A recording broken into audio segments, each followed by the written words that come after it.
So good morning and welcome. Again, I'll say good afternoon or good evening.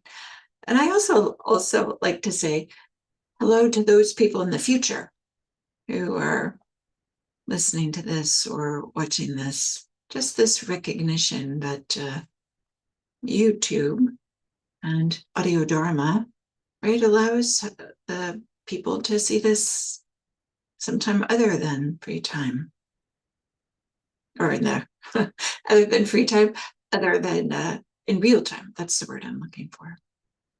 So today is the fourth installment on this series that I'm doing, practicing off the cushion on purpose. Just this recognition that not practice isn't just entirely on the cushion, in our formal meditation practice. And not only that, that what we do off the cushion, of course, it impacts our meditation life. Of course it does, right? We only have one mind. So the invitation today, or the orientation today, is about patience. We all know we're supposed to have patience. This isn't anything new that you're hearing from me, but I'm hoping to talk about it in a way that we can bring it in as a support in our daily life to meet things patiently, as well as in our meditation life on the cushion. Okay, so with that as a little introduction, let's take a meditation posture, sitting in a way that is maybe like steady and kind, inviting both stillness and warm-heartedness.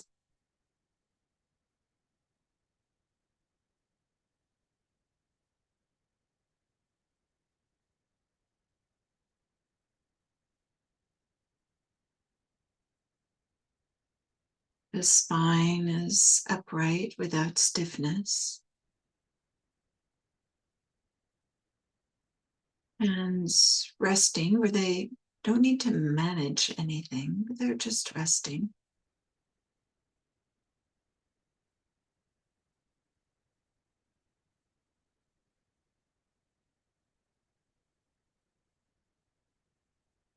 And maybe to begin,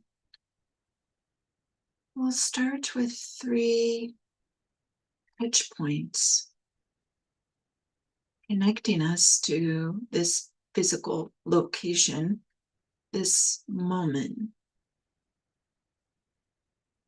So the contact of the seat, our seat, with the seat of the chair or cushion, our buttocks with the chair,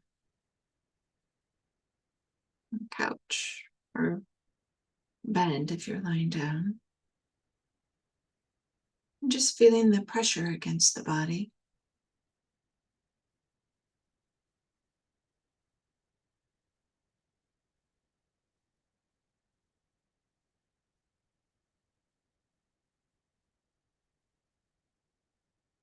Feel the weight and warmth of the hands,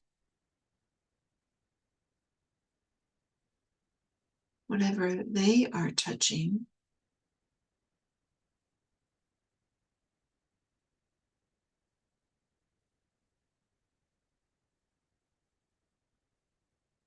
As well as the actual experience of having hands, which might be some subtle tingling.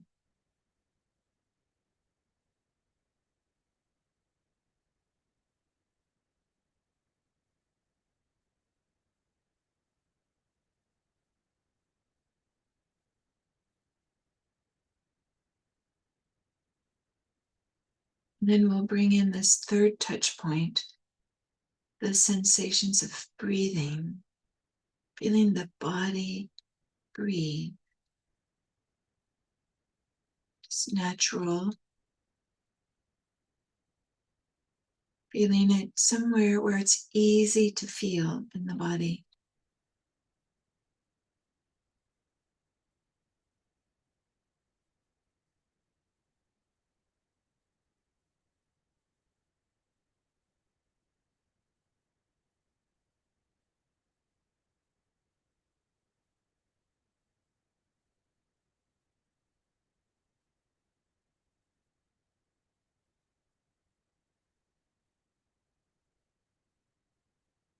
we'll hang out here for a little bit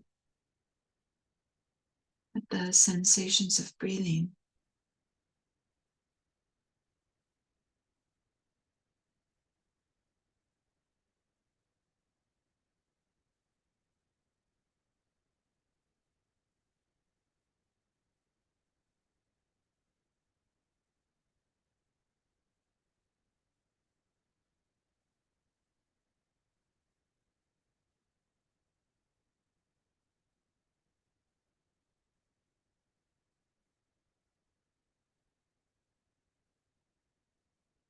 Feeling the movement of the body as it breathes.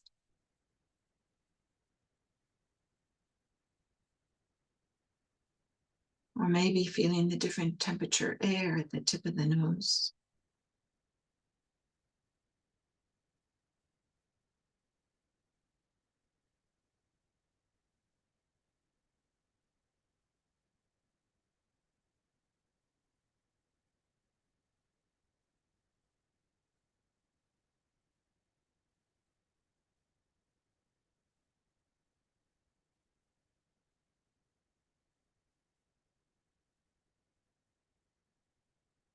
And for this meditation period,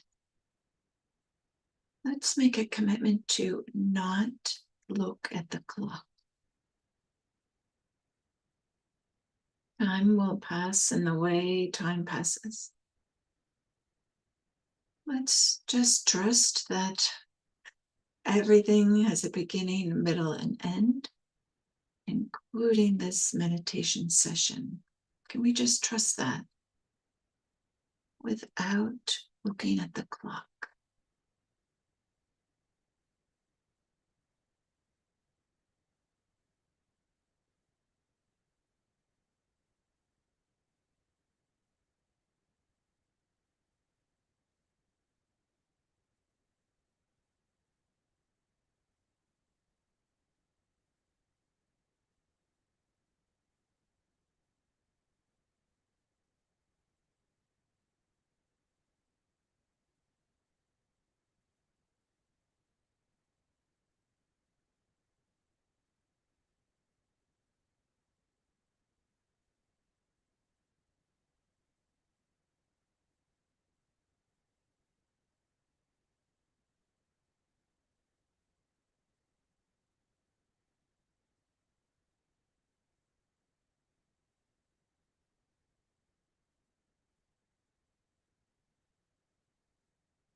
There's nothing to improve,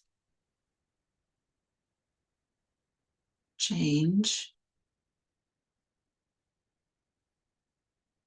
We are just tuned into the sensations of breathing, the experience of breathing, not thoughts about experience.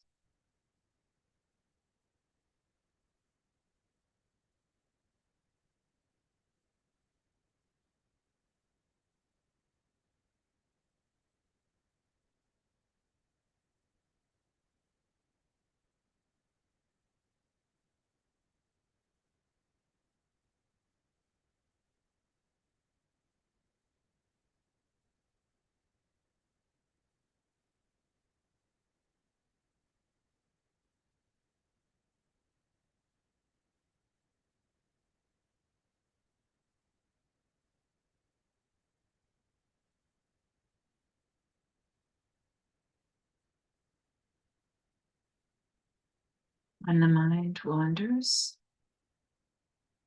we just very simply, gently begin again with the sensations of breathing.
softening any sense that we have to get somewhere or get something.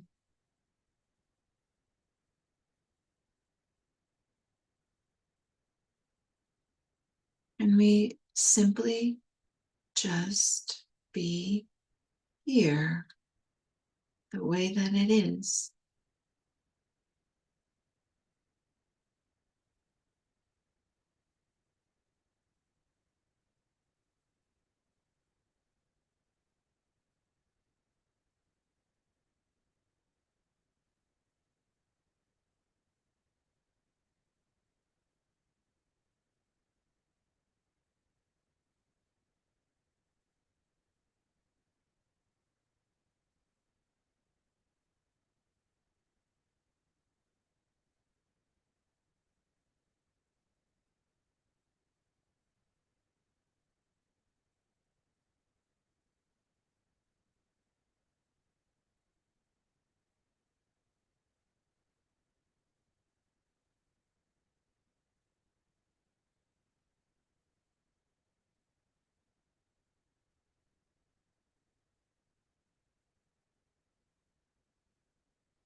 There might be sensations or experiences that are unpleasant. There might not be, but if there are, can unpleasant not be a problem that we have to solve and fix? Can it be a visitor to recognize?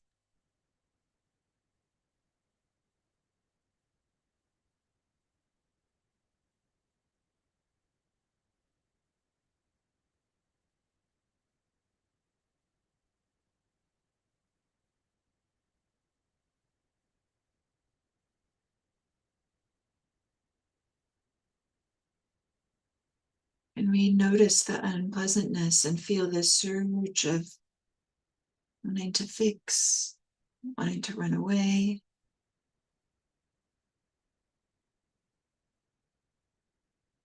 If it's okay with your body, and only you know that, can you feel it as a sensation? Pressure, stabbing, throbbing.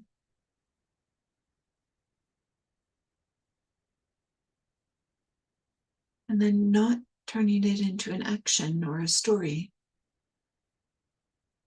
Can we just notice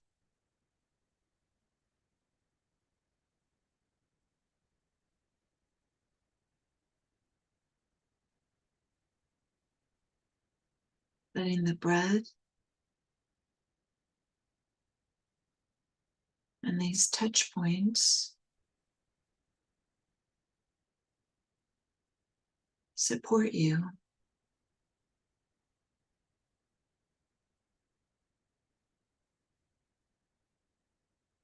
Touch points being contact with our sitting surface,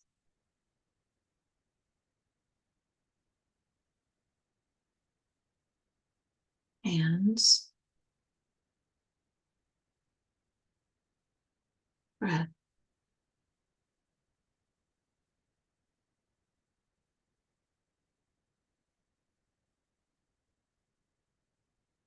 and not looking at the clock.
If any impatience appears, wanting this moment to be different, can we just feel this and let it pass, honoring it, respecting it, but not acting out on it.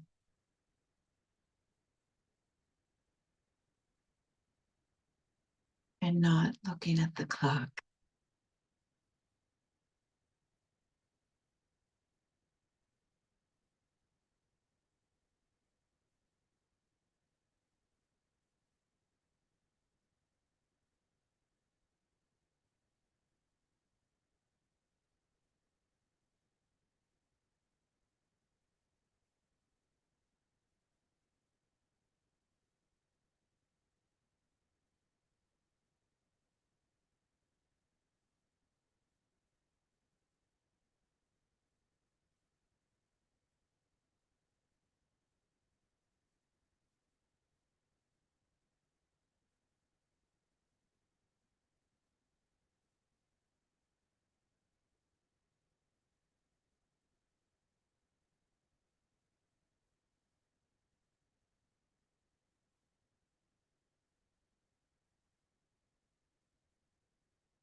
Hmm. Okay. Bringing some movement into the body. Thank you. Thank you. Hmm. This notion of not looking at the clock. Some people never look at the clock when they're meditating, but a lot of people do. And it's fascinating. I've noticed this myself because when I'm leading a meditation, of course, I have a sense of the time and the clock.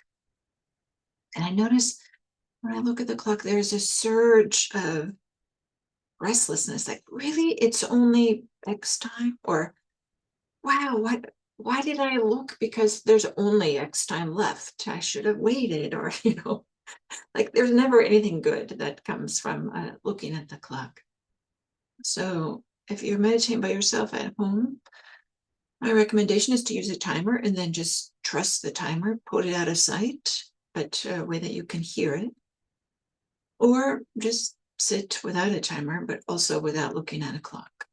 So, and just having simple patience, allowing this meditation, this moment, to unfold as it is. Because having impatience doesn't make anything go faster. So thank you. Thank you.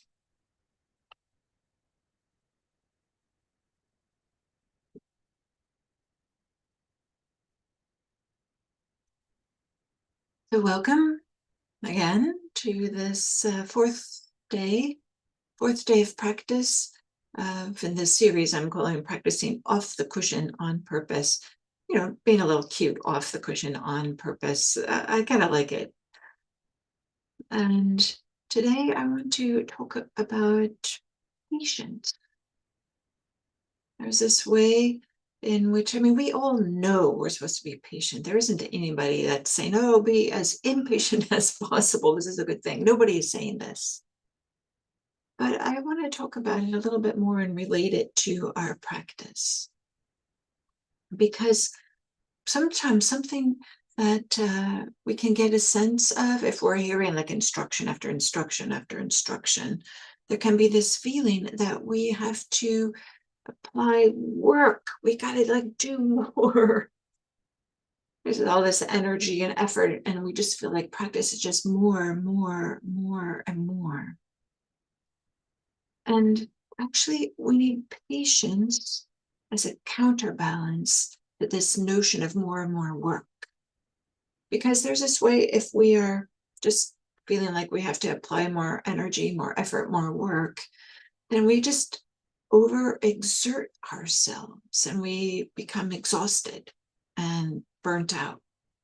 This happens in our meditation. It happens in all areas of our life. There's might be this underlying sense of like, it's not enough. You are not enough. And then we are trying to like work as a way to address this without even noticing that there's this underlying sense of not enoughness. And I know I have certainly done plenty of this in my life. It has shown up in so many different ways. And I remember on a retreat having one of the teachers during a practice discussion say, Diana, you're such a striver. I was so offended that I'm not a striver. Oh my gosh, I was striving so much. I just couldn't see it. I just felt like, well, there's just things to be done. I gotta chop chop, like get to this. But so there's this way, if we just think it's all about energy and work and effort and never about patience, then we end up just overexerting ourselves and fueling this idea that we're not enough. But not only that, impatience loves shortcuts. I would say by maybe definition, impatience is this idea of wanting shortcuts. And so we try to force a result or we try to outrun discomfort. And we often are paid for it later. And these shortcuts end up not being nearly as helpful as we think they would be. Literally, this happens with traffic. I feel like, oh, I'll get off the freeway here. It's going too fast and go down the city streets. Like this doesn't work. It doesn't work. And what's fascinating for me is like, the Buddha, he spoke about this. Like he recognized this tendency of how we want to make shortcuts due to this sense of impatience. So, and there's this short little metaphor that the Buddha gives. As the wagon driver who left the highway, a road with an even surface, and entered upon a rugged path, brewed mournfully after a broken axle. So this idea or this picture of impatience costing more than it saves. So when we depart from this reliable path of patience, ethical practice, which in this little vignette is a highway with an even surface, and entered upon this rugged path, like, oh, I'm going to take a shortcut, I'm going to do something, whatever we might think this shortcut is, we often end up having some regret and run into some difficulties that takes a lot of energy. So there's this way in which impatience wants us to take shortcuts, which ends up not saving us time or energy. And we know this. We experience this again and again in our daily life and even in our meditation practice.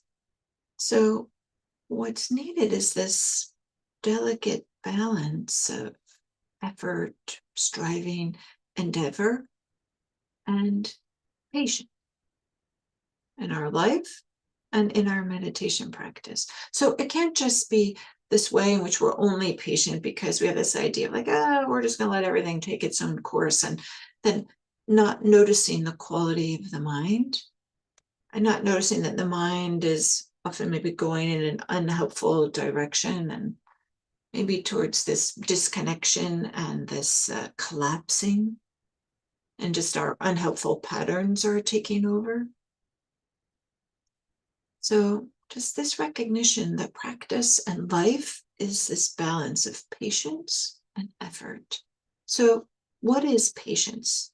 Well, first of all, I want to say it's not a commodity.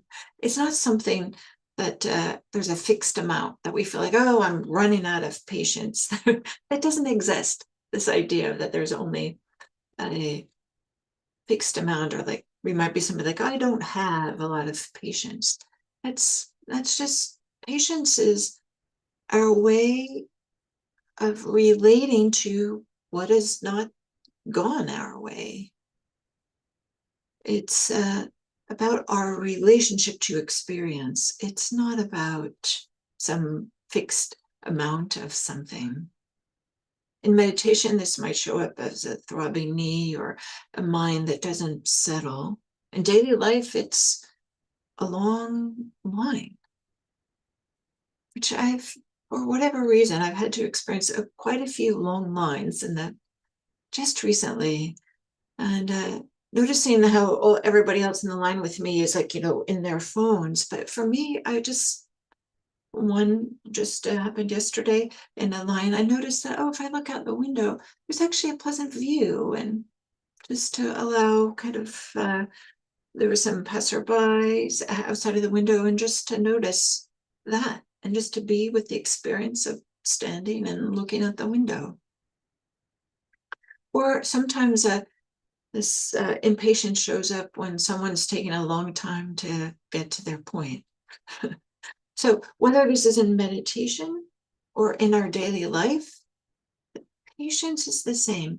It's stay with what's here without adding harm, without adding anything extra, and stay long enough for wisdom to catch up. Stay long enough for wisdom to catch up. So in this way, we could say patience has two aspects. One is the staying part, like not acting on our impatience. Patience is refraining from acting on this surge or this quick impulse of anger or irritation, wanting to fix or wanting to blame. There's this initial surge when things aren't going on a time scale that we want them to. But instead, patience is, can we hold these difficulties, these irritants in a spacious way. This recognition, like, yeah, this is uncomfortable. Yeah, this is irritating, but I don't have to fix it right this moment. I don't have to fix it right now. And so there's this way, if we can hold things in a more spacious and peaceful way, then we can start to see some of the causes of suffering rather than if we're just trying to fix. And we know, seeing suffering, causes of suffering, we know these are the Four Noble Truths. This is deep practice. So that's the first element of patience, staying. And then the second is waiting for wisdom to catch up. So we could say that's also maybe some perseverance, staying with what matters. So it's so not this passivity, it's about giving up the deadline, but not giving up the commitment or the dedication. So patience about how it's having this consistency rather than intensity. Often there's this surge of like, oh, I got to do something. But can we just stay with some spaciousness and continue to stay? It takes time to unlearn patience. But these two facets, this non-reactivity and this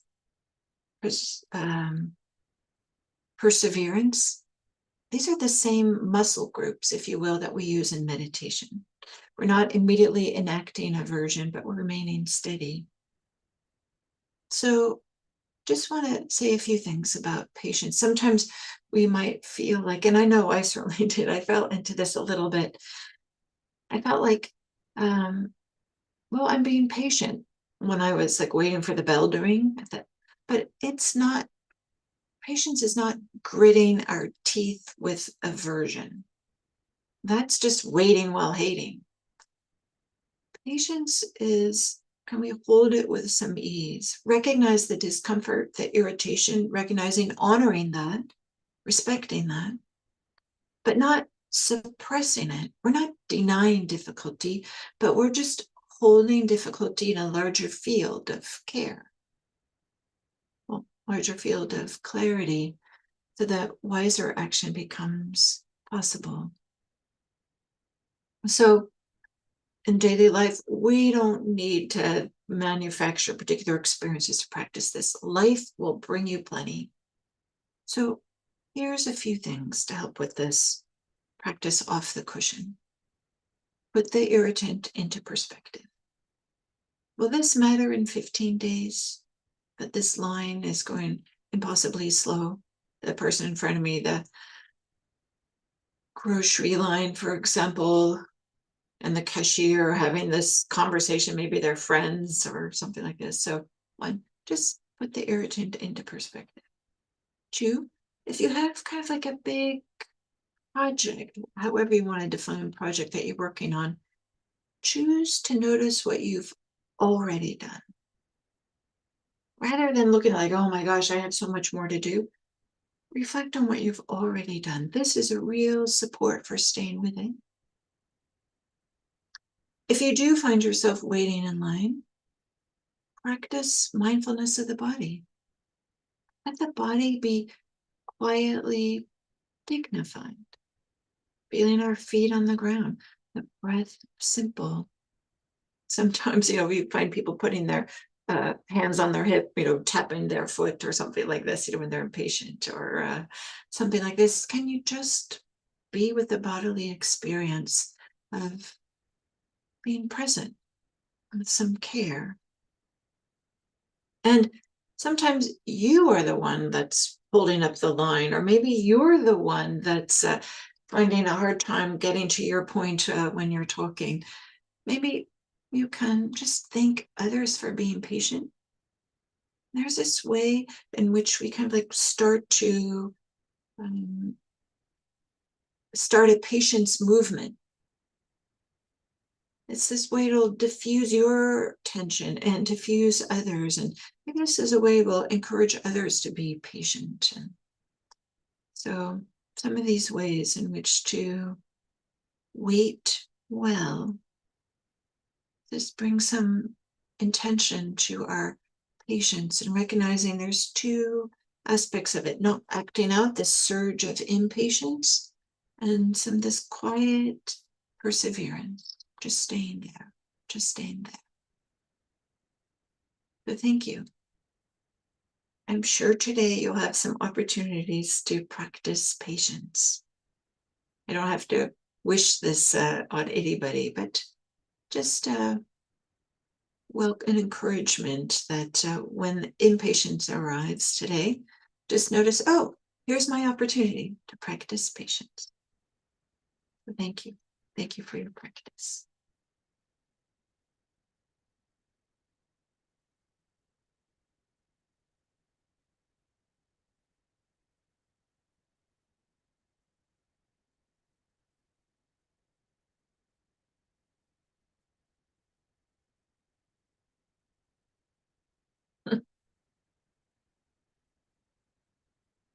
Somebody put in the chat, can't wait for tomorrow's talk. Thank you for that. That's fantastic.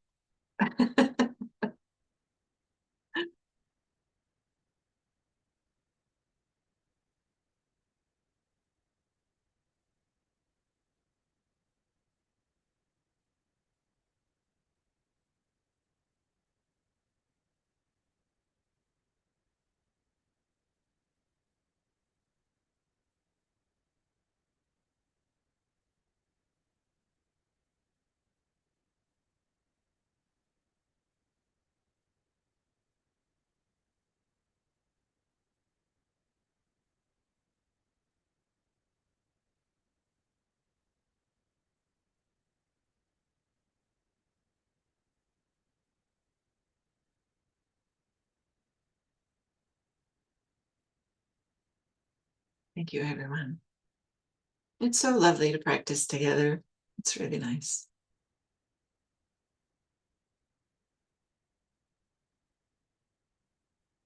Thank you.